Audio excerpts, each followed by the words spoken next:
علامات الساعة الكبرى ملتون قياما قدو. الله سبحانه وتعالى يرسل لك إشارات وعلامات، انتبه، هناك علامات 10 كبرى: الدخان والدجال والدابة وطلوع الشمس من مغربها ونزول عيسى بن مريم عليه السلام ويأجوج ومأجوج وثلاثة خسوف، خسف بالمشرق وخسف بالمغرب وخسف بجزيرة العرب، وآخر ذلك نار تخرج من اليمن تطرد الناس إلى محشرهم. بسم الله الرحمن الرحيم. الحمد لله رب العالمين، والصلاة والسلام على أشرف الأنبياء والمرسلين نبينا محمد وعلى آله وأصحابه وسلم أجمعين، أما بعد، والسلام عليكم ورحمة الله تعالى وبركاته. دعوتنا تي في حملتن سجنتان كينيا واي دما الدنيا كنا إلى الله توكم في التجارة سجنتا درب كيستي ملتولك يا ما غرغدو جلقمني واي دجال حاسا تر دجال جلقبا كم بهو نانو بي إيران بكاس فيان جدم راكته حاسفني الرا يرون نچي بهو يهودتا أسفيان يوكي بي إيران الرا كمني ترباتمني أكسا هردفن بكدك هندتو ركو غرغدا فتنا غرغدا أكني تأي فتنا uumama dachiitii kaasee hanga guyyaa qiyaamaatti hanga isaa ulfaatu akkan jirre ergamaan rabbiin nutti himaniiru. Kanaafuu nabiyullah nuux irraa kaasee hanga dhumaatti ergamoonni jiran hundinuu waa'ee dajjaal ummata isaanii sodaachisaa turani. Garuu nama mu'minaatiif rabbiin mallattoo kaa'ee jira. Mallattoon isaa guddaan tokko ijji isaa mirgaa bal'aadha. Akkuma kana gidduu ija isaa lamaanitti kaafira kan jedhu barreeffamee jira. Mu'minni yeroo dhuma arge barati kaafira jedha. yeroo inni dhufe ani rabbii keeti mu'minaan jedhu lakki rabbiin keenya ijjisaa bal'aas miti, rabbiin keenya akka kee kanaa miti jedhanii salphumatti baruu jechuudha. Garuu fitinaan isaa ulfaataadha. Fitinaa isaa keessaa tokko ummanni wayyoosatti amananii jedhan qabeenyi isaanii hundi tole, loon isaanii harama guuttattee gabbattee kaleensii bal'atee akkasiin jettu, roobni akka roobuuf dachiin akka biqilchuuf. Warri immoo isatti amanuu didan qabeenyi isaanii hundi bade, loon isaanii huqqattee, isiin kaan duute, isiin kaan aannan dhabde, dachiin biqilchuu fi didee, samiin roobsuu fi didee, haala kana fitinaa ulfaataa kana namumti sila'an iimaanan qaba jedhu yeroo itti dhaqu ni fattanama kan jedhutu jira. Fitinaa akkasii qaba. Fitinaa dajjaal keessaa kanani sagantaa darbe irratti hin tuqin cimaan tokko hadiisa keessatti ergamaa rabbi alayhi salaatu wassalaam maal jedhani, dajjaal nama tokkotti dhufaa jedhan. Nama tokkotti dhufeetiyyi namicha sanaan mee yoo an abbaa keetiif haadha kan kee du'anii turan sana siif kaasee jedhe si agarsiise, sin dubbachiise, rabbiin ta'uu kiyyatti ni amantaayii jedha. jedhaan ni amanaa, mee abbaa kootiif haadha koo kana naa kaasii jedhaan. Awwaala haadhaaf abbaa isaa isa kana miti kunoo isa kana dhaqee awwaala haadhaaf abbaa isaa dhiitee kaa jedhee kaasa. Inni ka'u kun haqiiqaatti jaraa miti, jarri hanga guyyaa qiyaamaatti hin kaafaman. Shayxaanatu suuraa haadha isaatiif abbaa isaatiin ol ka'ee yaa ilma kiyya inni kun rabbii keeti itti amani isa hordofii jedhanii qabriitti deebi'aa jedhan. Shayxaanni suuraa haadhaaf abbaatiin kee sadarkaa kana fitinaa kana qaba. Tasawwar yaa akhi ma'i, meenaa wajjiniin yaadi waan jiru taatee ta'u san ati haadhaaf abbaan kee du'anii turan yoo qabriirra ol kaafamanii suuraa isaaniitiin ka'anii yaa ilma koo inni kun rabbii keetii isa hordofii siin jedhan ni sobsiifta. Fitinaan isaa baay'ee ulfaata. Nama rabbiin qalbii isaa iimaanarra gadi dhaabe malee. Fitinaan isaa kun guyyaa 40 dachii kanarra tura dajjaal. Guyyaa 40 inni turu keessaa guyyaan inni dura hanga waggaa takkaati. Hanga waggaa takkaati. Guyyaan lammaffaan hanga ji'a takkaati. Guyyaan sadaffaan hanga torbii takkaati. Inni hafee guyyaan 37 fi akkuma guyyaa keenyaati. Maal ta'a dajjaal yeroo inni hanga kana guyyaan tokko akka waggaa tokko turu sanatti salaanni saatiidhaan tilmaamamee salaatama malee nafu akka ergamaan rabbi nutti himanitti alayhi salaatu wassalaam. Yeroo ammaa jira bar biyyi guyyaan tokko hanga waggaa tokko dheeratu naannoon poolii kun jechuudha. Antarkitikaa achi fagoo kun jiini ja'a fayyaan kan biiftuun osoo hin bahin ture ji'a ja'a fayyaa dhufee bahe akkasitti turu jira. Waggaa tokko jechuudha guyyaan isaa. Biyya akkasitti salaanni kan inni ta'uu qabu, soomni kan inni ta'uu qabu tilmaamameetiyyi akka yeroo biraatti salaatama. Yeroo dajjaalis akkuma san ta'a jechuudha. egaa dajjaal haala kana yeroo turu dachii rabbii kana biyyinni hin qaqqabne hin jiru. Kan inni seenuu hin dandeenye Makkaaf Madiinaan qofa. Makkaaf Madiinaan yeroo inni seenuu jedhu maleekonni hulaa hundarra dhaabbataniit hulaalee gara Makkaa seensisan karra irra dhaabbatanii isa deebisu. Bakka sahiba iddoo cirrachaa wayii dhaqee dhaabbatee yeroo inni jedhe Madiinni yeroo sadi urgufamte munaafiqnii fi kaafirrachi keessa jiru gara isaatti ba'a. Shororkaan Madiina keessatti uumame jechuudha. Gara dajjaalitti as yaa'a jechuudha achi keessa. Madiina qulqullaayaa shororkeeffame. Namni tokko Madiina keessaa dajjaalitti dhufa. Dajjaalitti dhufee jennaan osoo dajjaalitti dhufu wattaaddaroonni isaa waraanni isaa karaatti qabanii ati rabbii keenyatti namantu jedhan. Lakkisaa rabbiin keenya dhokataa akkanaati wanta akkanaati miti jennaan fayaquulu ba'duhum liba'din uqtuluu ajjeesaa namicha kana waliin jedhan jennaan gariin immoo ay rabbiin keessan ajaja isaatiin malee eenyuun kan ajjeefne isiniin jedheera jennaan qabanii fuudhanii gara dajjaalitti geessu. Dajjaalitti geessinaan natti namantuu rabbii ta'uu goote jennaan lakki reefuun si baraa ati isa ija bal'aa kijiba achi barbaadii jechuudha. Isa kijibaa sanii sobduu sanii jedhaaniin jennaan asumaan ajajee jennaan dugdi isaa rukuttaadhaan battifamee qaamni isaa onnoo godhamee ka'e natti namantuu jedha. Lakki ati dajjaal isa kijibaadhaas ergamaan rabbii mani jedha. Jennaan alanaa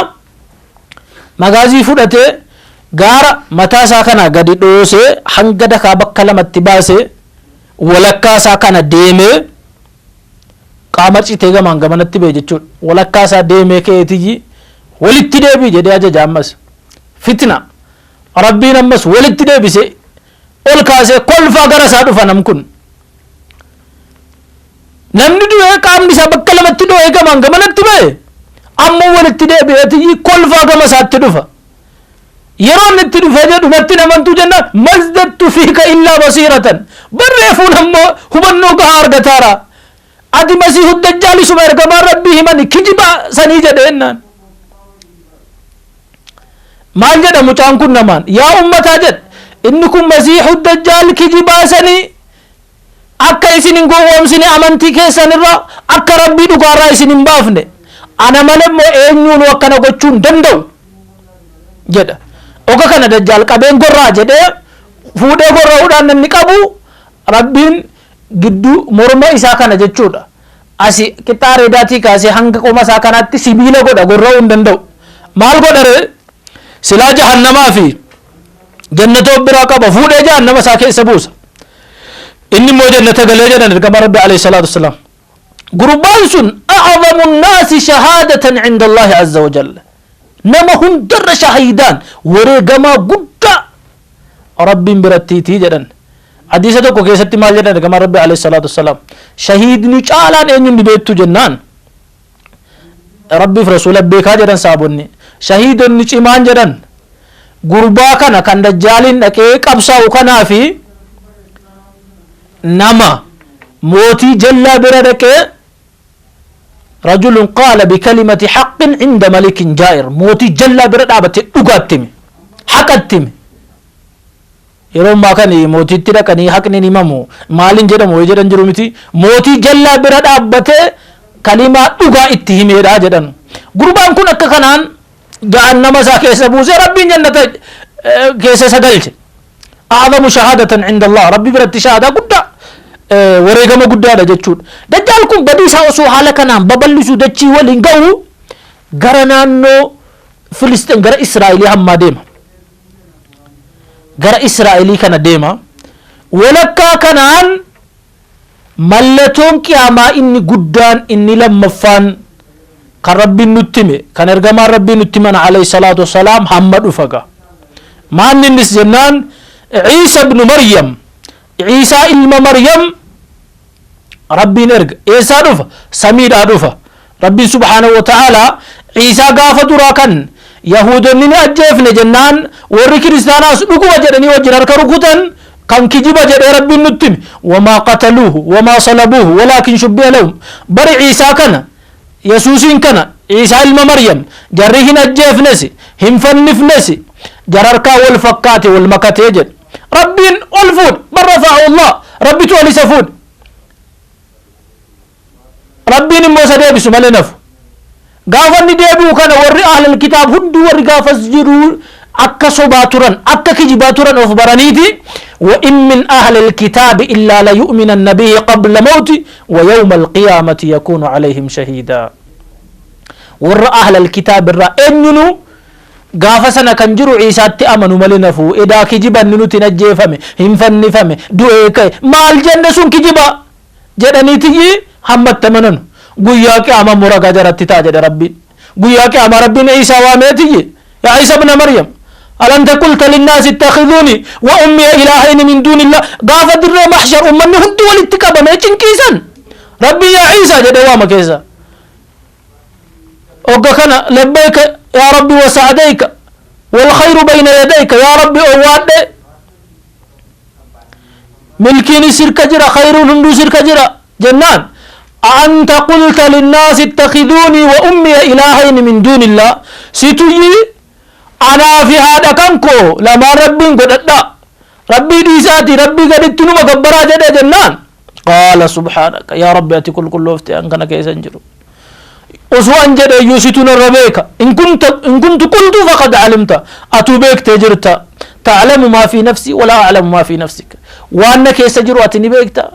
وأن نفسك كيسان هما ينبيكو إنك أنت علام الغيوب قياك أما كان جد عيسان يوجر عذب ناس إن تعذبهم فإنهم عبادك يوجر أدبي كتاتي جرى كتاتو فيدس جرى قبرو التنكيت يوجر أرارمتس أتي أرارمادا إنجفتادا جد قالوا ربين قياسا لك قيانا الرا يوم ينفع الصادقين صدقهم قيابر ورد وقان جرى باسو ملي كجبدوني ورد كجب أمني ربي سدي جدن يوكي عيسى ربي جدن عربنكما جرهم فيدو وجد ربين لال عيسى ندفع حالك من دفع ملائكة لمرتا يدفع محرودتين huccuu qalama dibamaa lama uffatee faaya bareedaa uffatee dhufa maleekaa lamaanirraa harka isaa kaayyateetiyyi gadi dhufa eessatti bu'a dhufee sharqii dimashqarraa gara bahaa inda manaaratil baydaa bakka minaaraa adii bareedaa isaa irratti dhufee bu'a minaaraa adii bareedaa sana irratti dhufee bu'a yeroo dhufu kana ciisaan alayhi salaam namakkam nama giddugala diimaa bareedaasaa rifeensisaa tolaa wayiti akka ergamaa rabbii manitti alayhi salaatu wasalaam isuma maleekaarra taa'ee dhufu kana yennan akkas gadi jedhe dafqii hunnoon isaa kun akka fireetti irraa gadi bubu'aa jedhan yeroon ol jedhe immoo asiin irraa gadi dhangala'aa jedhan haala kanaan dhufeetiyyi inda manaaratil baydaa yeroo salaata subihii dhufa yeroo salaata subihii hogganni dhufu kun jeyshiin shaam warri gaafa dura warra room injifatanii boojuu sila isaan mataa turan kuni dajjaalitti dhufe sagantoolee darban keessatti tuqeen ture dajjaaliin loluudhaaf qophaa'a wal hundeessanii mahdiidhaan hoogganamanii lolatti seenuudhaaf dhufanii inda manaaratil baydaa manaaraa sana masjida isaa keessatti salaata subii adaananii iqaammatanii salaatuudhaaf dura bu'ee jira mahdiin kun salaachisuudha yennanni dura bu'ee jedhu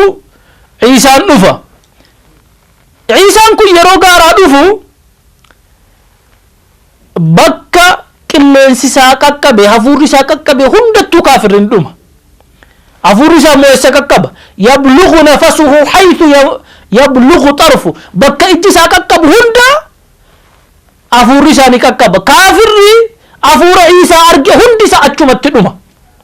akka har'a isaan labsan kanaa miti ciisaan gabricha rabbi ergamaa rabbi kan rabbiin isa filate kabajamaadha ilma maryam kan rabbiin jibriiliin ergee ofii isaatiif ruuxii isaa maryama keessatti afuufe rabbiin ofiin abbaan malee isa uumeedha yeroo inni dhufu kana kaafirri ni dhumanii muuminoonni immoo salaatatti qophaa'aniitiyyi dura bu'ee jira imaamni muslimaa yeroo ciisaan dhufuu baru تعال تقدم فسل كنت دربو إنو صلاة جنان لا سيف إقامة سيتو كانت حقا عن دربو إيهن صلاة سوجة دلال إلا لكت والكبجن نبي ربي وصوت يجرو فلتما ربي صوت يجرو كربي روحي سارجع كيسة تفوف سيتو تجرو كربي أبا ملك سخلك كربي إنجيل نسرت تبوسه لا تزيفي كاما مئات دربو حكا كيتي نبي ربي في لتماكن مسيم سما أمة نبي محمد كيسا نمتو قتلتي صلاة نمتكو ما دي ستو أبا فدي ستو مسيم سما نمتو نبيين حالا في لتماكن نمكنت تلتي صلاة لولتوتا سلا دجالي لولوف قباني جان كيسا تلو في أبوه مؤمنوتا في لتمو مؤمنوتا ربي نجر بالكيس yeroo subihii salaatanii ka'an masjida kana qaawwasaa bana gara Filisteenitti achi yookiin gara Israa'elitti jechuudha. Yeroo inni qaawwa banee jedhu hulaan inni banee jedhu dajjaaliin arga. Dajjaal yeroo dhuma isa argu akka hadiisa keessa jirutti yadhuubu kamaa yadhuubu almilhu fil maa akka soogiddo yookiin ashaboo yeroo bishaan keessa buufame baqutti baquu jalqaba.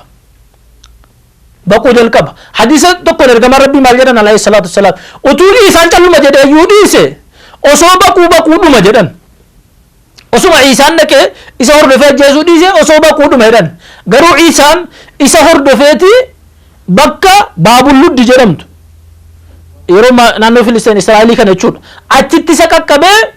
فيقول له إن لي فيك ضربة لن تخطاها أن ركضتها وينسو ركضتها أبدا نسيك نمو جرى ملكو جرى بون دندسو خنجر ساعتين إسا ركوتا أچمت تدو دجال وإن دجال كان نما لولتوني دجالي وجنجر يهودون اسكنوا نما وإن جرى فتنان دجال فتنان قدان إيغدتشين ومكاسي حنق قويا كيامات تجرو كن وهي عيسى كانان راوة ما جتشون بودا دجالي نكا كانت تأجيسي كي عيسى عليه السلام واي أجتشا في بهيتي دجال كيسا كبتي تكون سنيتك عيسى دجال إسابة أصفهانين بي إيران إدو يهودين إيران والاتقاب مني بي إيسا تلك إدو إسرائيل فلسطين بكا جرين يهودات تدو كان إسا أرنو فوينيني يهودو تبي إيران كان إني كيسا تدو يهودو تورن عنو فلسطينيت كان جتشون يهوداني في رافدان يوكين شيعان إيراني في إسرائيل نما كن أكا قلبي نما تكو توسي أكيكا درس قلبي جرا تكو أسرس قلبي جرا تكو كايون جرا قلبي جرا تكو ميديان نغو ومسانينو أكوفنا نغو منسينا كايون جرا دين الإسلامين إذا حقات أبم سيساني جلنا في خرافات جر لفرعو فود إسلام نمو حقا في عدلي لكن إني بربادو دجالين كان هردفن دجال كان إني كيسا بو يهودوتا بي إيراني أصفيان كيسا أمس يهودان بي كامل رجو بي سنة كيسا بايتو دجال كان إني تجيفا مو إيس باب اللد بكا جدم فلسطين ما إدو يهودان ما جتشون كان جتشون حريرو جر قبن شير جر ولين لفجلان iccitu jarri lafa jalaa waliin qaban waan sirriitti nama hubachiisuudha dajjaalachi bee achi jara keessatti ajjeefamuun Ciisaan eega dajjaaliin ajjeesee ka'e achirraa socho'uu jalqaba mu'minoota rabbiin fitnaa dajjaalirraa bilisa jala baase wayitti dhufa yeroo jaratti dhufee fuula jaraa hataa'ee sadarkaa rabbiin jannata keessatti jaraaf qopheesse jaratti hime warra dajjaaliin fitnaa guddaa kanaan fattanamuu keessaa bilisa hafan iimaana jaraarratti gadi dhaabbatanii haqa qabatanii afan kanatti dhufe sadarkaa jaraa jannatatti waan rabbiin jaraaf qopheesse jaratti mee jara gammachiisaa jechuudha haala kanatti osoo inni jiru mallattoon qiyaamaa inni guddaa keessaa sadaffaan bakka kanarratti argamutti deemaa jechuudha innis naannuma giddugala bahaa kanaa naannoodhuma shaam filisteeniin kan wal qabatudha baay'inaan isa kana yoo rabbiin nu gargaara inshaallah sagantaa itti aanutti dubbanna harraaf waa'ee dajjaalii fi ciisaa akkatti wal qabsiiftanii hubattanu isuma kanan ergaasiniif dhaama nama waan dhaggeeffateen fayyadamu anis kan hin dubbadhe nama guyyaa qiyaamaatti fayyadamu rabbiin nu haa taasisu waan haasofne waan hojjenneen namattiin gaabbu namattiin adabamu rabbiin nu taasisini wa sallallahu wa sallam wa baraka ala nabiyyina muhammad wa ala alihi wa sahbihi wa sallam ajma'in wassalamu alaykum wa rahmatullahi wa barakatuh علامات الساعة الكبرى ملتوون قياما غغدو الله سبحانه وتعالى يرسل لك إشارات وعلامات، انتبه. هناك علامات 10 كبرى: الدخان والدجال والدابة وطلوع الشمس من مغربها ونزول عيسى بن مريم عليه السلام ويأجوج ومأجوج وثلاثة خسوف، خسف بالمشرق وخسف بالمغرب وخسف بجزيرة العرب، وآخر ذلك نار تخرج من اليمن تطرد الناس إلى محشرهم.